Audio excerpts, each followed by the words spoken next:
History made in Washington this afternoon, where you have just watched the 9th hearing of the January 6th Select Committee. A unanimous vote to conclude this 9th hearing to subpoena Donald J. Trump, both documents and testimony under oath of a former president. Liz Cheney, the congresswoman, the vice chair, saying it is our duty to our country, our children, our Constitution to get answers from the former president. She cited a number of witnesses called before the committee who have pleaded the fifth about their communications with the former president, and she said the only way to get those answers for the American people is to now subpoena the former president, Donald J. Trump himself. We know there is somewhat of a precedent for this before, presidents and vice presidents appearing before Congress. They made a point of making that point before the American people today. But make no mistake, this is significant, John Carl. Absolutely significant. A really stunning conclusion to this series of hearings from the January 6th committee. Not just that concluding point by Vice Chair Liz Cheney challenging Donald Trump to take the oath and to answer questions before this committee, but also the window that they provided there at the close of this hearing to the terror of the day. The video that they showed of Speaker of the House Nancy Pelosi fleeing the mob on Capitol Hill, going to a secure location off Capitol Hill and assembling with other congressional leaders as they pushed to get information about what was happening, as they pushed to get the National Guard to come up here to secure this building, and as they pushed to get Congress back in session to renew the certification of the presidential election. One of the, this I've got to say, David, is an incredible window on history, unvarnished, unfiltered, there as it unfolded. And the reason we have it, I have learned, is this video was shot by Alexandra Pelosi. She is a filmmaker, and she is also Speaker of the House, Nancy Pelosi's daughter. And she had been working on a project, tracking her mother for a documentary project when all of this unfolded. So you would never have seen anything like this, except for the fact that it was both a very accomplished filmmaker, but also the daughter of the speaker, which is why she was able to be there even as she was being evacuated and brought to a secure location. It was a location simply for the congressional leadership and immediate family. So a really amazing window on this day. I thought there was little more that we could know new about January 6th. Well, there you just saw it. Something we've never seen before. Most people didn't know existed, didn't know that the Speaker's daughter was there all along, filming the Speaker of the House's every move on that historic and tragic day. John Carl live at the Capitol. John, thank you. And John, sort of underscoring this larger question for the American people, the 9th hearing, and many likely ask themselves, what more could we possibly learn about that day? And these pictures right here that you're looking at on your screen right now are just an extraordinary window into the events as they were unfolding in real time. You hear in the video the House Speaker Nancy Pelosi at the very beginning, as this was unfolding behind the scenes, talking about the importance of getting back into session and continuing to certify the electoral votes for the election. You can see her being informed that that might not be possible. She reacts in real time, essentially says, "Can you believe this? Can you believe this?" in so many words about what was playing out at the Capitol. You then see her on the phone with multiple leaders, including the governor of Virginia, asking for reinforcements. I believe in this phone call right here with the Attorney General at the time, with law enforcement pleading for more help at the Capitol. You can see the Senate Majority Leader right there, Chuck Schumer, then pleading, I believe in this very moment, that the president go before the American people, and in particular go before the people at the Capitol and urge them to go home. And we saw in this hearing, this 9th hearing, how powerful the president's words were in real time in tweets and in social media. Once he did say go home, you could see them reading the messages and listening to them. which leads to the question, had that message been delivered much earlier in the day, would things be very different all this time later? This particular image here also significant because you can see Nancy Pelosi to her left, our left as we're looking at it. That's the Minority Leader, Mitch McConnell, Steve Scalise, Chuck Schumer, Steny Hoyer, bipartisan leadership from Congress standing together, trying to figure out how they're going to secure the Capitol, protect the Constitution, protect the election. And this is what the committee was aiming to do today, this juxtaposition of the leadership, both Democrats and Republicans, who were in fact gathered, though many are not talking about that moment, won't talk about the unity in that moment publicly anymore. But now we can see it. We can see it in the video. The juxtaposition between that image there and what the former president, Donald Trump, was doing in the meantime. We heard more testimony about that today, watching TV in the private dining room off the Oval Office. The committee revisiting those 187 minutes after he had initially been asked to tell people to go home. The president, in a number of different ways, saying that he would not act, that what they were doing was not wrong, and continued to watch this play out on television. And then, of course, the extraordinary move at the very end of this committee hearing. No doubt an historic move, though there is precedent for vice presidents and presidents to appear before Congress. In this day and age, this is an historic move by the committee to call Donald J. Trump, as they said, to subpoena documents, both documents and testimony under oath before the committee. Let's get to our congressional correspondent, Rachel Scott, who had early reporting of this. Rachel, of course, we knew at the beginning of the hearing when the chairman went out of his way to say not only is this not technically a hearing, we're calling this committee in session. And he was doing that to lay out the framework for the possibility, and now we know the very reality that they were going to hold a vote at the end of the hearing today. Exactly, David. That was our very first indication that this could be headed toward a vote to possibly subpoena the former president of the United States. And then sources confirmed to us that the committee was, in fact, moving in that direction. Chairman Thompson then confirming our reporting that we gave you during the break that they moved forward with this, saying that they want to hear from Donald Trump. And he noted that this is serious and extraordinary, calling it a question of accountability, saying that the former president deserves to be held accountable, not only to this committee, but also to those officers that have been seated in the very first row of this hearing, not only this one, but the several ones before this, listening in, making a point to show up and be there as the committee presents this evidence. The chairman of this committee says that he owes it to those officers to come forward and provide context, and also to the American people as our nation, as our democracy was being tested at this time. It is unclear right now whether or not the former president will cooperate. We have reached out to his team. We have not heard back.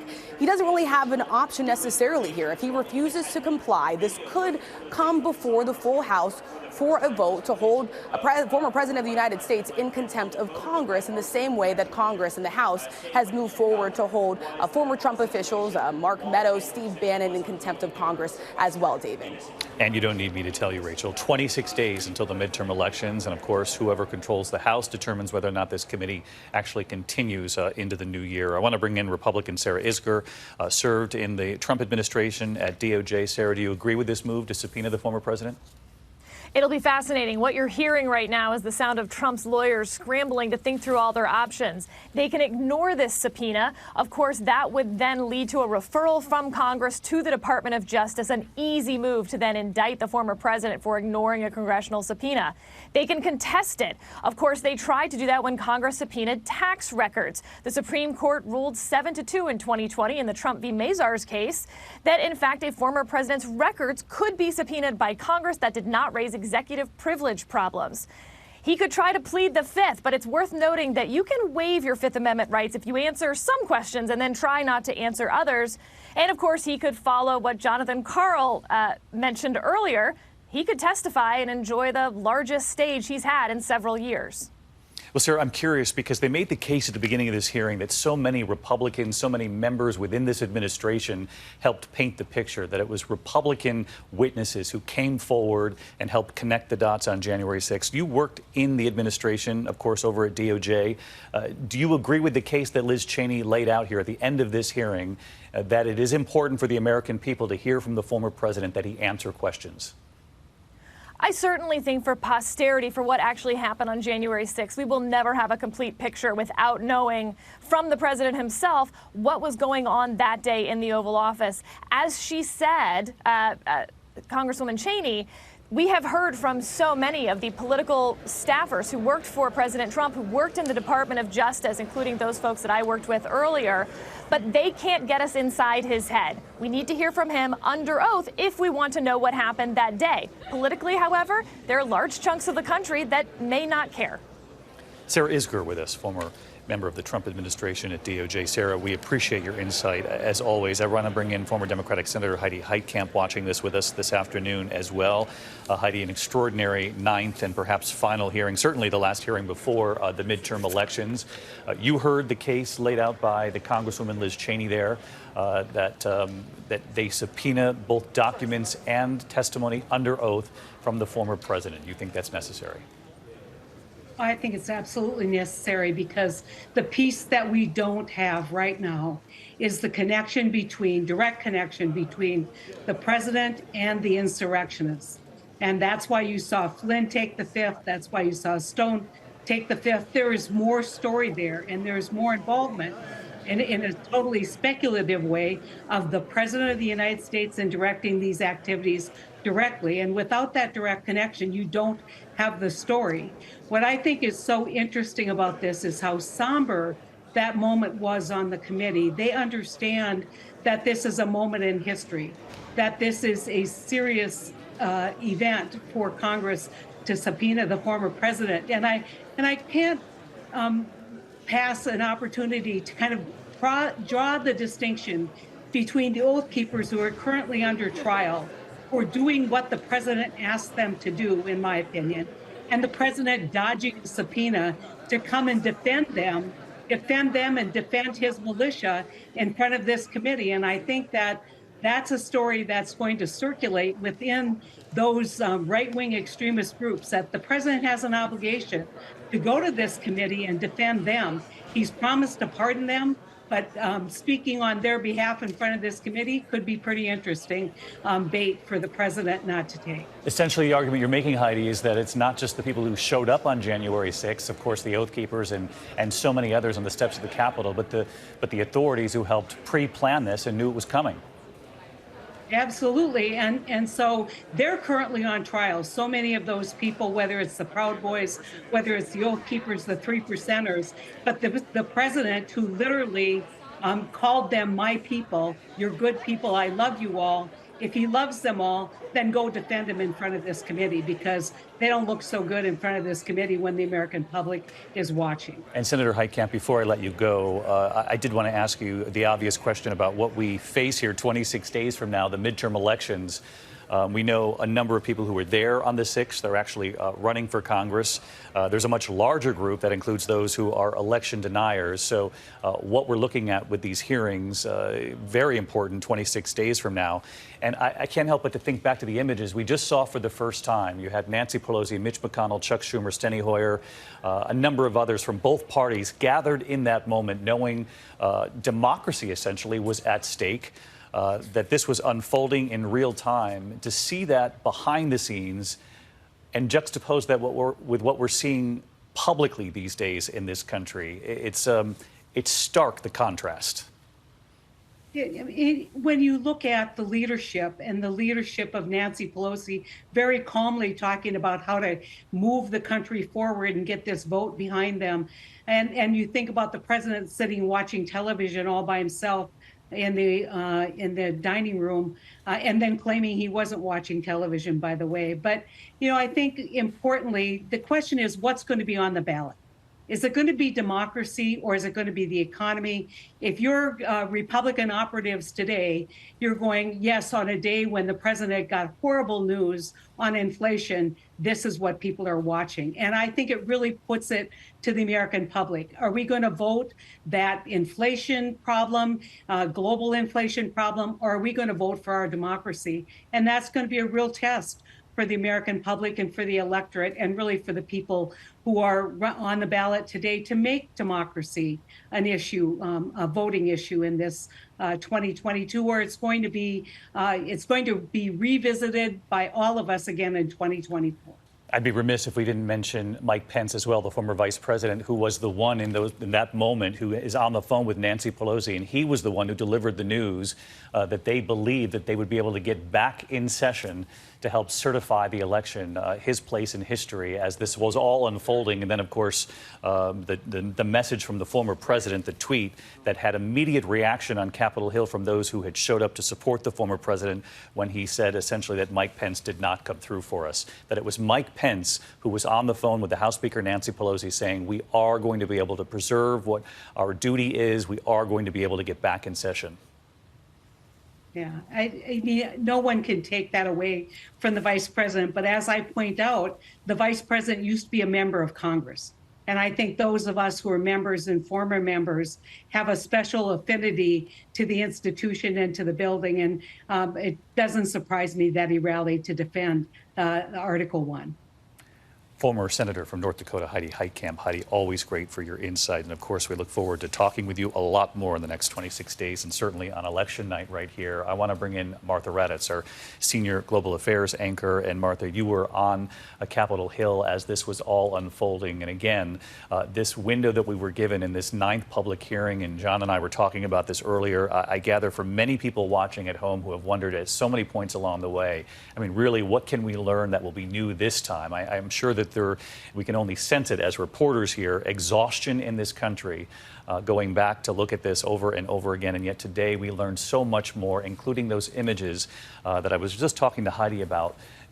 Very symbolic, but very important too, the bipartisan moment, leaders meeting together. How are they going to preserve their role, their constitutional duty to get back into that chamber and certify the election?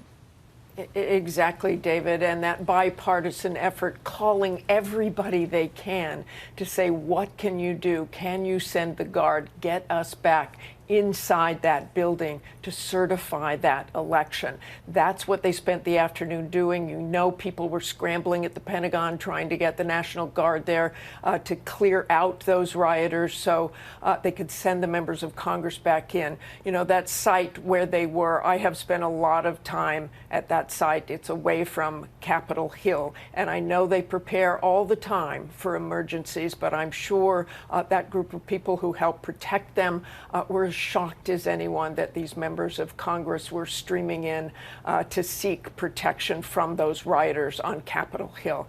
David, I also want to say just a bit, because I was watching Mike Flynn, the retired general who was briefly Donald Trump's national security advisor, take the fifth about whether he spoke to Donald Trump on January 6th. There was another episode where he took the fifth, and that's whether he believed in the peaceful transfer of power. And Mike Flynn took the fifth on that. You have to wonder whether Donald Trump thinks standing in front of that committee and probably taking the fifth would be a good idea, and what he could really add to that narrative. Also, just one more thing, David, the image of Donald Trump, because I was there that morning when he was speaking at that rally and saying, let these people come closer, let these people come closer. One of the reasons was to go through the magnetometer. That's the crowd he could see right there. And there were big, huge blank spaces between that crowd and really the massive crowd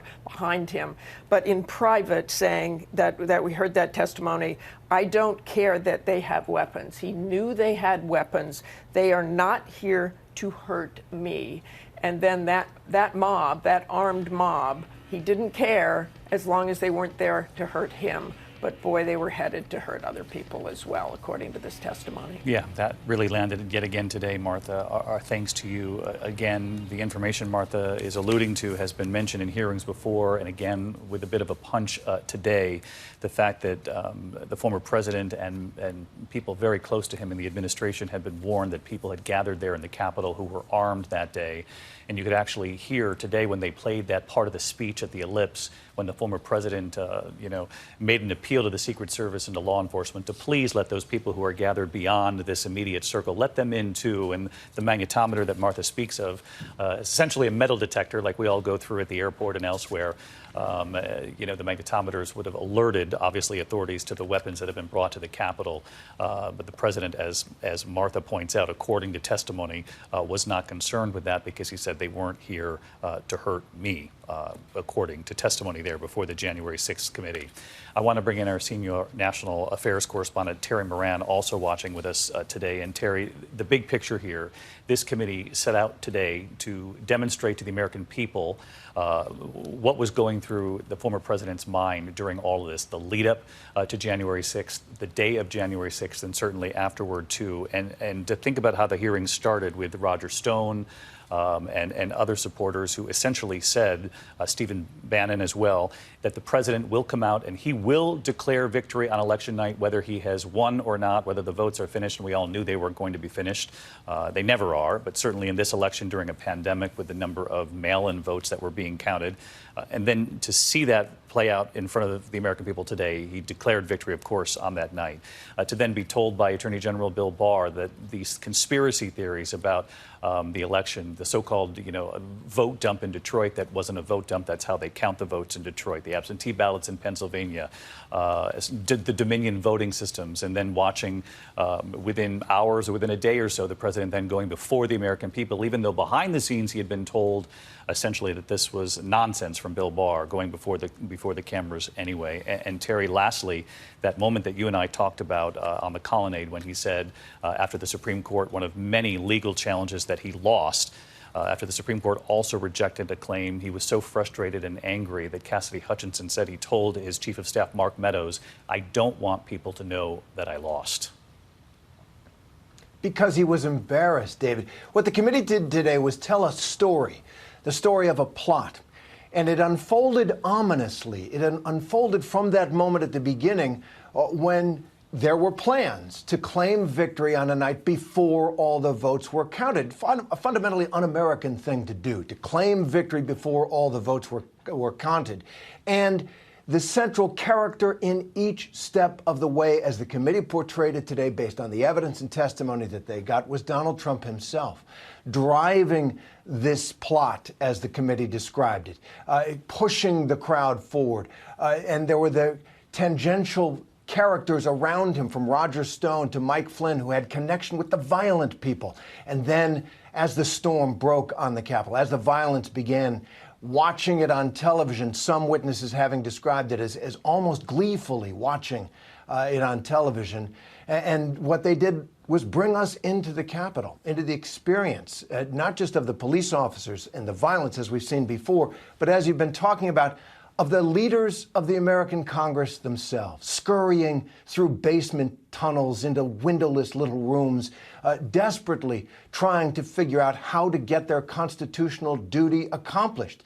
It really is one of the most heartbreaking scenes in the history of our democracy, it seems to me. And what the committee did today was try to dramatize how this plot unfolded and how, as it went on, you could see it in those videos from the basement of the Capitol as the leaders of the Congress struggled to do their duty.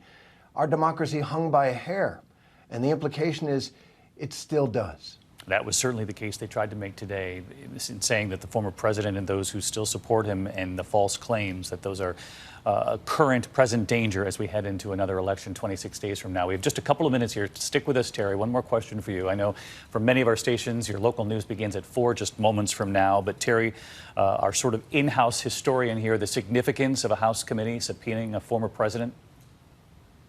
It's a huge moment. As you noted, there have been presidents who've testified before congressional committees, former presidents as well, Gerald Ford being the most recent to explain his pardon of Richard Nixon. A momentous occasion then, and this would be a showdown like nothing we've seen because of the crisis that the country faces, with really the Republican Party now having endorsed the Trump view of January 6th, that it was no big deal, really, that they keep relitigating old issues. Let's move on from this. And the committee and half of the country feeling that this was a crisis for democracy. If Donald Trump, as John Carl suggests, can't resist going before the committee, to fight his fight himself in that spotlight in front of the American people. It will be a showdown not just between the president and the Congress, but between those two halves of our country right now. I don't think it's going to happen. His lawyers would advise him against it. But that's where we are, that what we are seeing play out in that committee room is really the conflict that has torn our country apart. Terry Moran, our thanks to you as always, which takes me right to Dan Abrams. And Dan, I can't imagine a member of Donald Trump's legal team, though the legal team does change from day to day, but I can't imagine any sitting member on that legal team saying you should go and testify in front of this committee. No, this is going to be a legal meets political decision for Donald Trump. There's no doubt that all the lawyers are going to say, are you kidding me? You're not even considering this, are you? Some of his political advisors, though, may feel differently. And of course, they can challenge this. They can invoke his right against self-incrimination, et cetera. There are a lot of options here for him to avoid having to testify. But I think that there's one thing that we should point out. We're talking a lot about looking back at January 6th, and there really is a divide in this country about how significant January 6th was, should be. You heard a lot of talk today, a lot of testimony, a lot of statements talking about Donald Trump's effort to overturn the election. He knew that he had lost, and yet he kept going. But you don't really hear talk about what's happening today. I mean, just a couple of months ago, Donald Trump is still trying to overturn the election. In Wisconsin, for example, he recently lambasted an official there for not overturning the Wisconsin results. So this really isn't just about a look back. It's also about deciding what it's going to mean moving forward as well.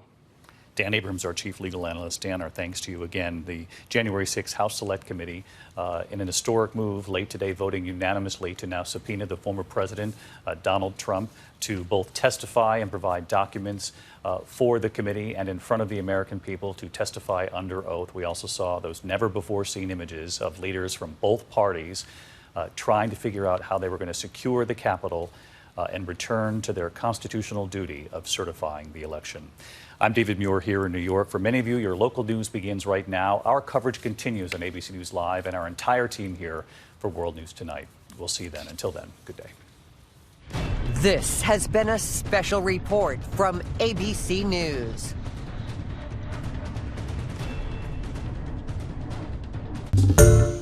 Hi everyone, George Stephanopoulos here. Thanks for checking out the ABC News YouTube channel. If you'd like to get more videos, show highlights, and watch live event coverage, click on the right over here to subscribe to our channel, and don't forget to download the ABC News app for breaking news alerts. Thanks for watching.